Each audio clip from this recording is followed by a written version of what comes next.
I'm Chip Townsend, and this is the Team Chip Podcast.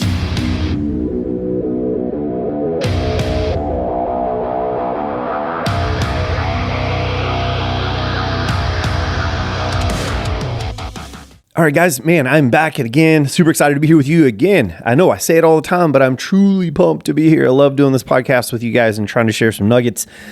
So today we're going to do something a little bit different.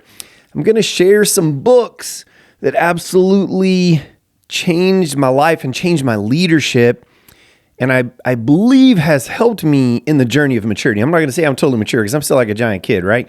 But has really helped me in my journey of maturity, not, just in our business, but personally and in every way.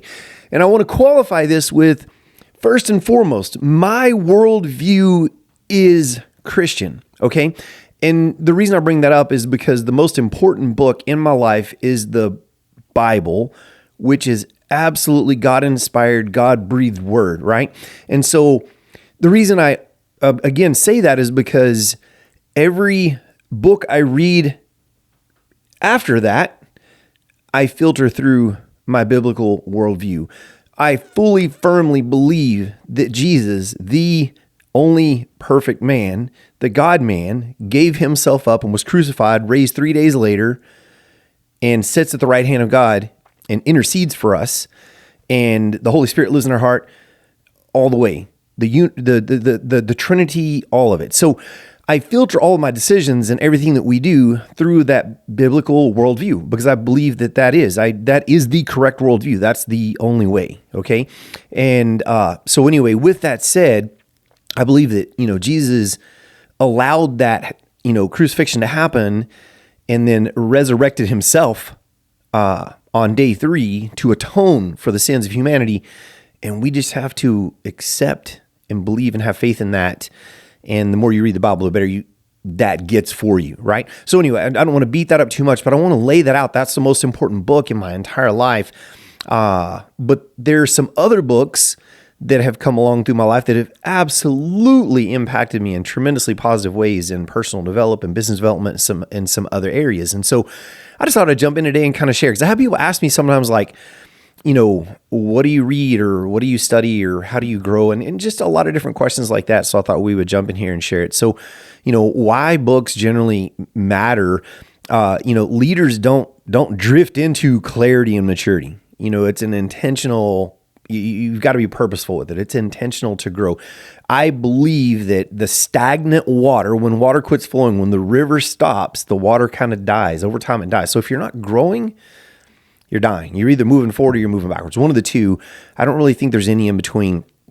And we have to intentionally sharpen ourselves, build ourselves. Books give us, language, that helps us to connect. And what I mean by that is, or gives us the ability to connect. I know for me, I'm not a real super social guy. And so when I began to read pretty heavily many, many years ago and try to intentionally grow, it was amazing because if I would get into a social setting and I really didn't know what to say, and here's why: I'm not a sports fan. I don't follow sports. I'm not real big on small talk at all. I just, I'm pretty typically focused on family and business. You know what I mean? And so for me, being in a social group, it was really challenging sometimes. Like, what do I talk to these people about if they want to talk to me? And of course, a lot of times would come to me because of my background and go, oh, you're a martial artist or you've won world titles or whatever, and want to talk about that. And I don't like that either because I don't like talking about myself. So what I found is I could say something like, hey, what are you reading these days? What are you focused on? And people love it. They'll be like, oh man, I'm reading this book right now. Or I just recently watched this documentary about whatever. And even if it's watching a documentary, a lot of times the books I read have some sort of connection to that. And I go, oh, very cool. I was reading this in a book recently. And so for me, books are just so important for so many reasons. Social connection, growing your language, boundaries, and expanding your vocabulary, just so much that it does for us. So anyway, the first book I want to talk about today is a book by Dave Ramsey called EntreLeadership. In this book, is kind of a leadership and business structure book. And it's a really powerful book if you're a business owner, a business operator. I also love it because, Dave Ramsey comes from a Christian biblical foundation as well. And I think that's amazing. But this book is about, having a servant heart, but the spine of a warrior. You know what I mean? And it also it talks about, everything, which aligns with my beliefs. Everything we have is a gift from God, and we don't own anything. We steward it. And so this book to me was really, really, really powerful. And, one of the things that stood out is you don't own the mission. You're entrusted with it. You steward it. You're responsible for it. And so, for me, it helped me to understand I'm responsible for my team and my people. And what I demonstrate and model around them helps to develop the culture. That's another piece of this book is developing a good culture impacts them directly in what happens in our business. And, the book gets into financial health, integrity of the organization. And so it just made a really big impact. So, it pushed me in the areas of culture very heavily. You build your culture with intention by having clear expectations, boundaries, principles, key responsibilities and things like that, clear values. And I've said it already, but we built our business. I don't believe that I'm a Christian at home, but I'm just a secularist at work. But everything I do, every decision we make, even in our business, we filter through our biblical principles. That's why we took Teamship as a name. We created the acronym, which is teachable, excellent, accountable, motivated, courteous, honest, inspirational, and perseverance, because we wanted to have really solid, timeless, true principles to filter decisions through and to help to develop a culture. And, we have that Teamship motto, empowering people through the pursuit of personal martial arts excellence by creating world-class. That means good martial artists, functional martial artists with a servant's heart. That means they want to serve. They're not out there with a big ego trying to run people over, and a beginner's mind. They leave their ego at the door and they're willing to learn from anybody. So that's what we developed those things for. And a lot of the influence for these things came out of these books that I'm talking about today. But this book is really great on helping you to set, clear, especially in the realm of culture, clear expectations, solid, open communication, no gossip. Gossip is trash. It is absolute poison in a business, in a church, in a school, in a relationship, anywhere. Gossip is just no good.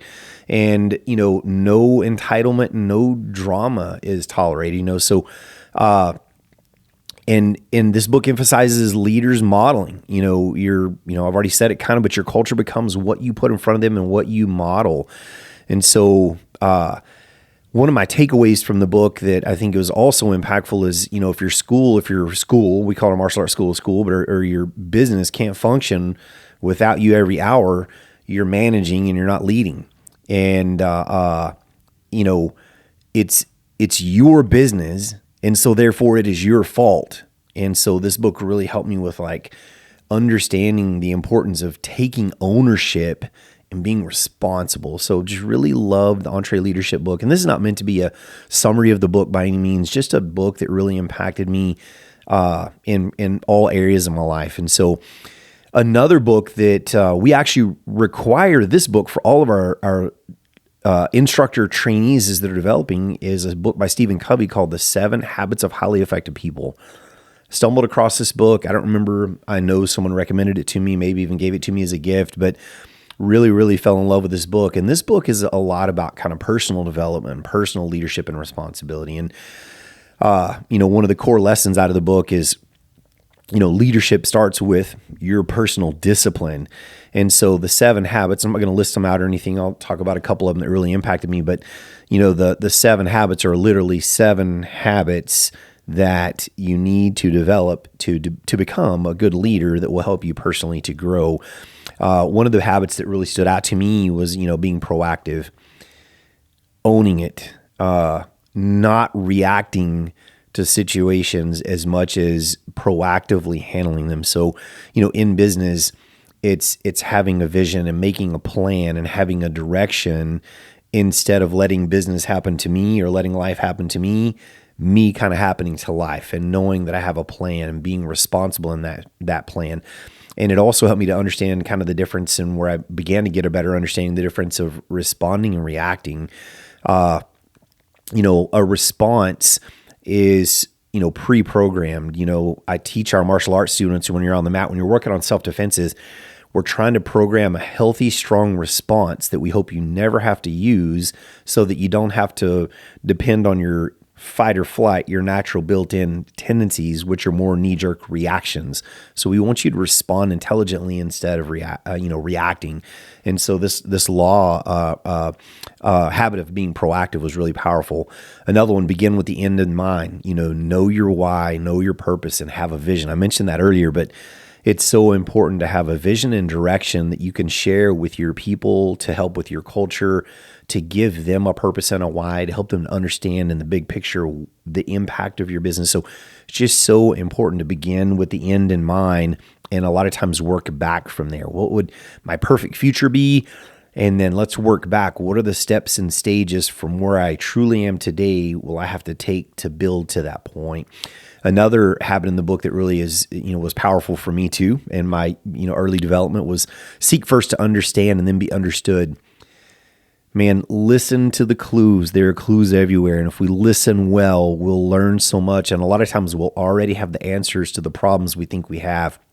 And another piece to this is, we're going back to God. God gave me 2 ears and 1 mouth.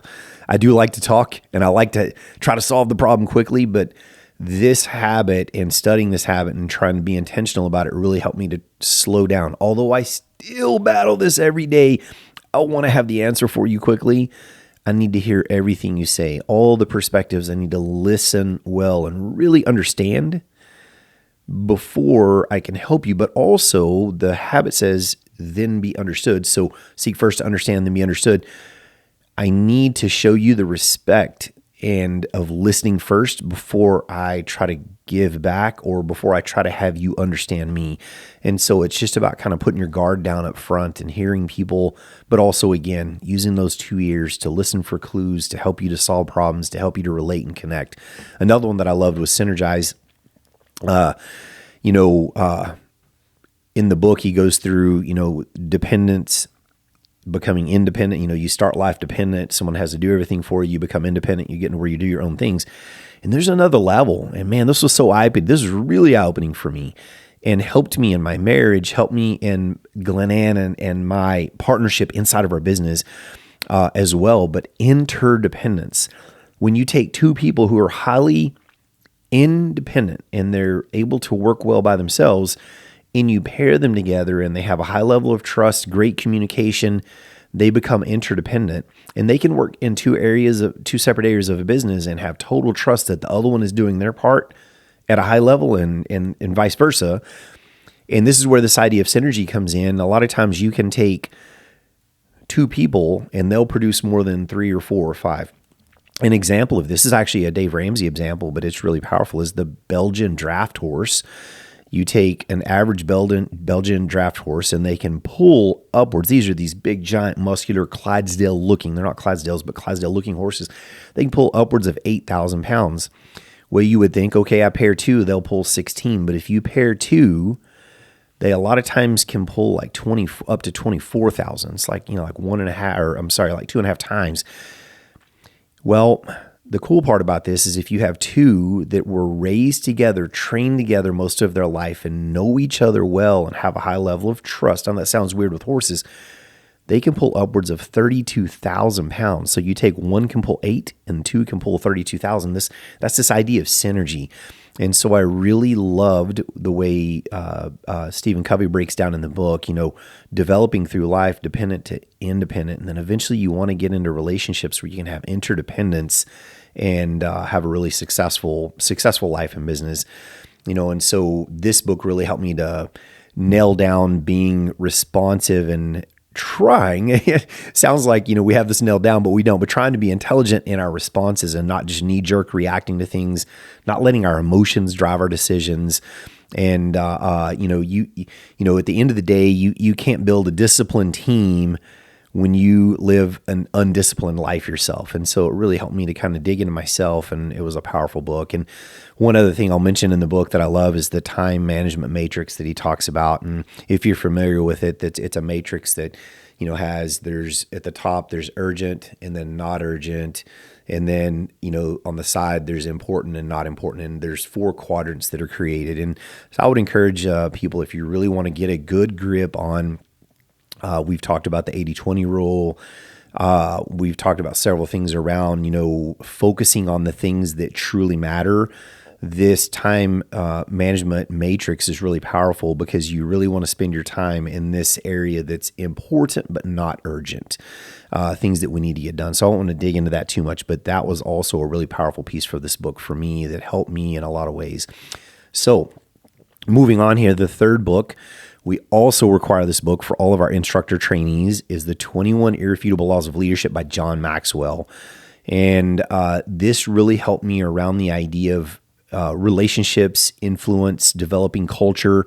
And I know I've mentioned culture out of probably all 3 of these books because inevitably, how we act and how we handle ourselves and what we model begins to develop a culture and the things we expect. So culture is pretty impacted by a lot of this stuff. And culture, people don't normally just quit a job. They quit a bad boss, but they quit a bad culture. But in my mind, a bad culture is allowed by a bad boss. Someone's allowing things that should not be allowed. So kind of the core lesson in the 21 Irrefutable Laws of Leadership, and yes, there are 21 laws he draws out. I'm not going to cover them all, but just going to run through a little bit of this, is leadership. One of the core lessons from John Maxwell is leadership is influence, nothing more, nothing less. And I've done a podcast episode on this you might listen to at some point, influence versus authority. But basically, all of us in our life, there are several layers to this, are leaders in some way. I can ask a room full of people sometimes, like, who's a leader? And, a portion of the room will raise their hand and a portion won't. And I'll say, but look, how many, and even with children, like, young guys, who's a leader? Some will raise their hand, some won't. And I'll say, look, how many of you have a younger sibling? And, a handful of the people that didn't raise their hands as leaders they'll raise their hand. Or how many of you have a younger friend that comes and plays in your yard? Or how many of you have a younger cousin that you spend time with? And the reason I do that is because if you have a younger person around you, a lot of times just by default, when you are young, someone younger will look up to you, makes you a leader. And so really in every realm, somebody's a leader. Another example of that is if you were a neurosurgeon and I'm a martial artist, when you come in the martial arts school, I would be your leader teaching you martial arts. But if I came into your area, you would definitely be the leader teaching me about neurosurgery, right? So everybody has the ability to lead. Everybody has the ability to teach someone something else. But back to this idea that leadership is influence, nothing more, nothing less. Influence is based on being able to build a positive relationship, most of the time, if I want to positively influence you and move you in a good direction. So, it's important that we use influence and not just our position to tell people what to do, but we want to develop good relations with people. And this book was really powerful in helping me with that. Another, one of the laws, the first law that I'll hit on, is really powerful and pretty commonly known out of this book, is the law of the lid. And it basically says, if you're, there's 10 levels of leadership and you're a level 5 leader, you're going to be able to raise people up to 4. You might get lucky and get someone to a 5. But what that told me, especially early on, is I began to realize, okay, I thought I knew something about leadership and I don't. And I need to really study and grow myself. And this is where these books came in, and mentoring and mastermind groups and a lot of things that we do. But, I don't want to be a level 5. I want to be a level 7, 9. I want to be a high level leader so that I can raise my team to 6, 7, 8, 9 and bring them up. And so the law of the lid is your leadership is capped by your personal capacities and abilities. And kind of back to the EntreLeadership, it's your business, it's your fault. You need to own it. And so this was really powerful for me. The law of influence is another really good one. Leadership, I've already said it, is influence, nothing more, nothing less. So it caused me to question, what kind of influence do I want to have? Well, I want to have a positive influence. I don't ever want to be responsible for someone calling me and saying, you said this to my kid and it caused them to make this poor decision and now they're in trouble. And I'm going, I do not want to be that guy. it also helped me to understand this idea of being an inspiration. The teamship acronym, the I is be the inspiration. Inspiration kind of comes from the root of aspire, to breathe life into. And a person who is an inspiration, a person who is a good influence, walks in and people go, a breath of fresh air. They're here. The person that is not, the air leaves the room and everyone goes, oh no, they're back. And I really had to put some thought into, because at that time I could in many lives, and probably some lives today, I could be that guy that people go, oh, he's back, right? But I really don't intentionally want to be that person. So the law of influence was really powerful. The law of connection, this one was another powerful one for me. In John Maxwell's words, leaders touch a heart before they ask for a hand. Leaders touch a heart before they ask for a hand. And again, it's back to they build some emotional equity, a little emotional bank account, gain some trust, get to know someone before they ask for something back. So they learn how to connect and connect in a positive way. And again, many layers to this, not overly personal connection when you're in your business. It's more personable, but developing some respect. But one of the things I loved about this was my mom, when I was very young, and after I took over the martial arts school, sometimes dealing with the young kids, I didn't have kids at the time. I'd call mom and go, what do you think about this? And she was a sage. She was so full of good, just country, old home school, wisdom. And she would say, if you want to get to their minds, Chip, you've got to get to their hearts. And she was so right. So I always loved this law of connection and the way John Maxwell approached that, because it reminded me of what my mom taught me from the time I was a little kid. If you really want to influence somebody and have an impact on them, you got to touch their heart. You got to get to their, and I hate to say it, get to their emotion side. And when you get to their emotion side in a good way, and you get them to like you, love you, then you can begin to touch their mind and help them on their objective, thinking side, right? And then another thing that John Maxwell says that I really love, and I've heard it many times, and I don't know that he came up with this, but is people don't care how much you know until they know how much you care. And this also kind of goes back to the, 2 ears seek to be understood, or seek to understand before being understood, in the 7 habits. Let people know how much you care. And then you can begin to share. Again, touch the heart before you ask for the hand. So another law, the law of empowerment, just that secure leaders give power. Empower means to give power. I think of that a little differently sometimes whenever I'm teaching martial artists. I will tell them, look, God gave you gifts. You got gifts inside of you. Let me kind of guide you along and help you to find them, help you to hone them, and help you to polish them. So let me empower you, or let me help you to empower yourself. And, being a controlling authority kind of guy, it really limits people's growth. They're less likely to listen if you're just commanding them around. But if you do create that relationship, create a good connection, and create some trust, then, they're more likely to follow on. So you'll also notice that a lot of these laws, a lot of these habits, it's kind of the same thing from a little different perspective. And they all impact, one impacts the next. They're like a package, and it's so important that we're a well-rounded package. And then the next thing is that out of this law of empowerment that was really impactful for me is this: as a single martial arts instructor in a classroom, I can maybe touch 10 lives on that mat. It could be 50, but let's just say I touched 10 lives right here today. But if I can empower people around me to touch lives the way I do, which means create leaders, right? Then we can begin to multiply, because I can be touching these 10 lives. My leader can be touching these 10. My other leader can be touching these. Now we're touching 30, right? And if we do that on a big enough scale, it becomes exponential, the lives you can touch. And so because of my beliefs that martial arts is so powerful for people in developing themselves, their confidence, their strength, their discipline in so many different areas of life, I'm really driven to empower as many people as I can to go out there and touch lives. And so I really believe that we have the ability to exponentiate our impact through that. One more I'll touch on here that was really strong for me is the law of sacrifice. Leaders give up to go up. Just being willing to sacrifice, a lot of times, I've mentioned it before, but people think, oh, I'm a business owner. I'll set my own schedule. I'll do what I want to do. And the reality is the more success you have, the less freedom you have. You can't just run willy-nilly. You become more responsible. I mean, just a simple example is after this many years of teaching martial arts in our local town here, wherever I go, most people recognize me and who I am. And that just means that if you want to call that success has created a higher level of responsibility in how I carry myself, interact with people, treat people. And so I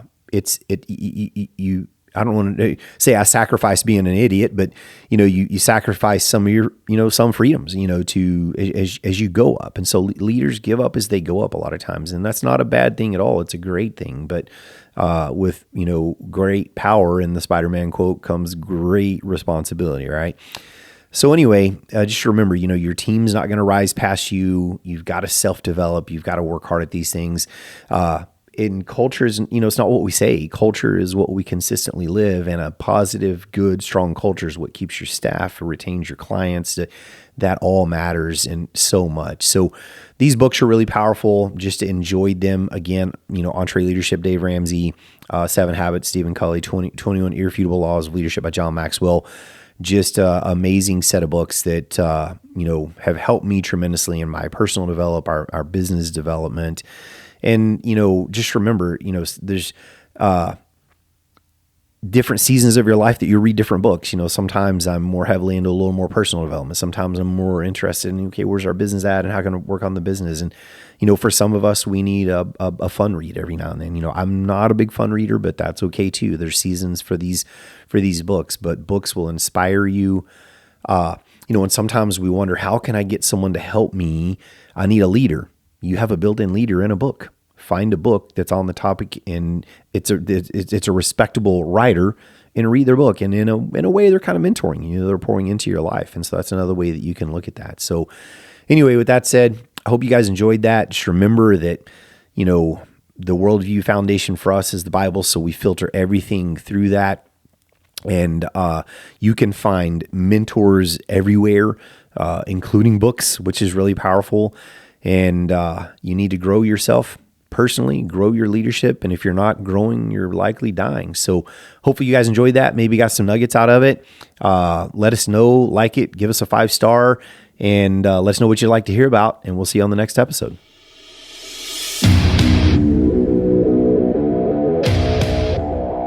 Thank you for tuning into the Team Chip Podcast. If you enjoyed today's episode, don't forget, subscribe, share, and/or leave a review, because we need you. We appreciate you so much. And without you, we can't make this happen. Remember, consistency is the key to success. So go out there and never be outworked.